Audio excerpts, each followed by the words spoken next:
This is Maya. Let's get into it. If a regulator asked you what your AI agent did last Tuesday, would you have an answer?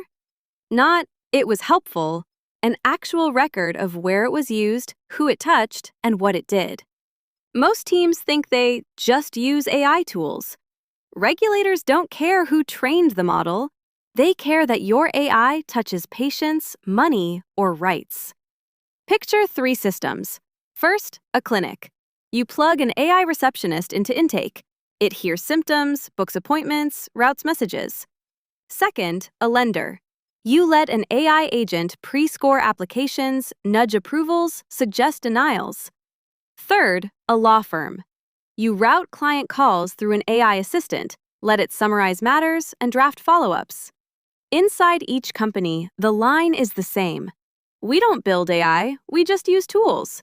But the moment an AI agent touches care decisions, credit, or privileged information, you're not a casual user anymore.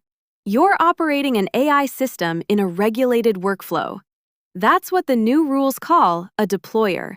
Not just a user, a deployer. Back to the clinic. A patient calls with chest pain. The AI receptionist hears it and books them next week. No escalation rule. No, always interrupt the queue for these phrases. No log you can show later explaining why an emergency was treated like a routine slot. That isn't using AI. That's deploying an AI agent with no boundaries. In the lender, the agent helps deny a loan. The letter goes out with one line. Decision assisted by AI. Under credit law, the AI decided is not an explanation. You owe specific reasons in writing. If the decision lives in a layer nobody logs, you can't comply. In the firm, the assistant summarizes calls across matters. It helpfully references one client's case inside another client's conversation. That's not, we tried an AI helper. That's privileged context bleeding between matters. Different industries, same failure pattern. AI agents dropped into serious workflows with no clear owner, no logs, and no walls. Let's define the roles. A provider builds and sells AI systems. A deployer plugs those systems into real-world processes. You become a deployer the moment your AI agent helps decide who gets care, nudges who gets credit, or touches protected client information. And deployers are expected to have 4 things. 1. Oversight. Someone owns what the agent can do. Someone is accountable for its behavior. 2. Logs. You can answer, "What did it do last Tuesday?" with specifics. 3. Explainability. For decisions that affect people's lives, you can show the reasons. 4. Boundaries. The agent has hard limits on what data it can see and clear rules for when it must escalate. If you don't have those, you're deploying AI without a deployment plan. Early-stage teams ship agents faster than big enterprises. You wire them straight into phones, calendars, CRMs, EMRs, case systems. You skip committees. You get value.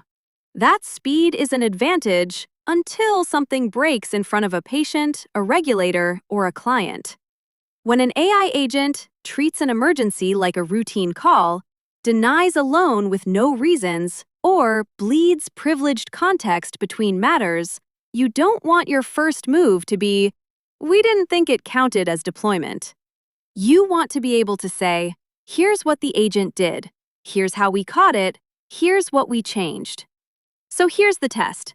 Pick one AI agent you've already shipped. Ask yourself 3 questions. 1. Who owns this agent? Whose name is on the hook when it misbehaves? 2. What exactly is it allowed to do? Which workflows, which actions, which things it must never touch? 3. What do we log? Can we answer, "What did it do last Tuesday?" in a way your compliance team or GC would accept?